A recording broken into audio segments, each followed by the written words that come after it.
ఆంధ్రప్రదేశ్లో తెలుగుదేశం పార్టీకి కేంద్రంలో అధికారంలో ఉన్న బీజేపీ ప్రభుత్వం మరో బిగ్ ఆఫర్ ఇచ్చినట్లు తెలిసిందే. కూటమిగా ఏర్పడిన గత ఎన్నికల్లో ఆంధ్రప్రదేశ్లో జరిగిన ఎన్నికల్లో సూపర్ సక్సెస్ సాధించిన తర్వాత టీడీపీకి బీజేపీ వరుస ఆఫర్లు ఇస్తోంది. అందులో భాగంగా కేంద్రంలో 2 ముఖ్యమైన మంత్రి పదవులు ఇవ్వడమే కాకుండా రాష్ట్ర ప్రభుత్వానికి అవసరమైన అన్ని రకాలుగా ఆర్థిక సాయం అందిస్తోంది. పెండింగ్లో ఉన్న ప్రాజెక్టులకు వెనువెంటనే గ్రీన్ సిగ్నల్ ఇస్తోంది.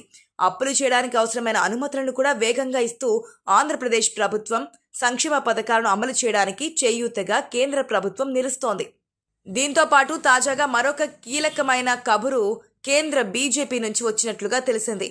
విశాఖలో యోగా డే అద్భుతంగా నిర్వహించిన చంద్రబాబుకు ప్రధాని మోదీ గిఫ్ట్ల మీద గిఫ్ట్లు ఇస్తున్నట్లు పార్టీ వర్గాలు చెబుతున్నాయి.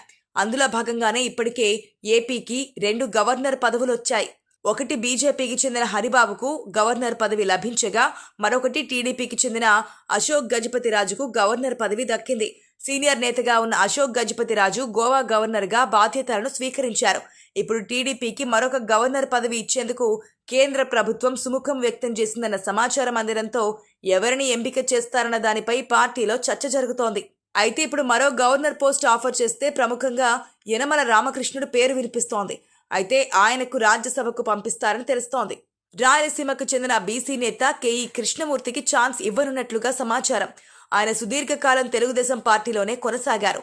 2014లో అయితే ఆయన డిప్యూటీ సీఎం అయ్యారు. ప్రస్తుతం ఆయన కుమారుడు టీడీపీ శాసనసభ్యుడిగా ఉన్నారు. కృష్ణమూర్తి క్రియాశీలక రాజకీయాలకు దూరంగా ఉన్నారు.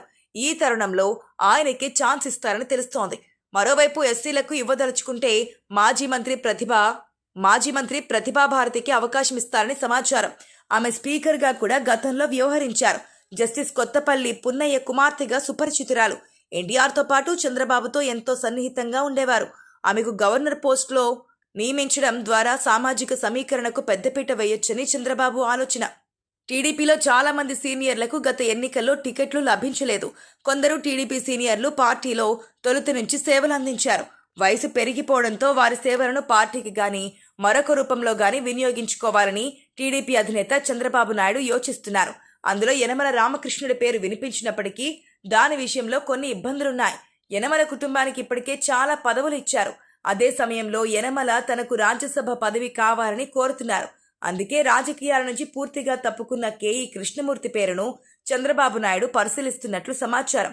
గోవా గవర్నర్ అశోక్ గజపతిరాజు ఉత్తరాంధ్ర జిల్లాకు చెందిన క్షత్రియ సామాజిక వర్గానికి చెందిన వారు కావడంతో రాయలసీమకు చెందిన బీసీ నేత కృష్ణమూర్తిని గవర్నర్గా పంపాలని చంద్రబాబు దాదాపు డిసైడ్ అయినట్లుగా చెబుతున్నారు. మరి నిర్ణయం ఎలా ఉంటుందో వెయిట్ చేసి చూద్దాం.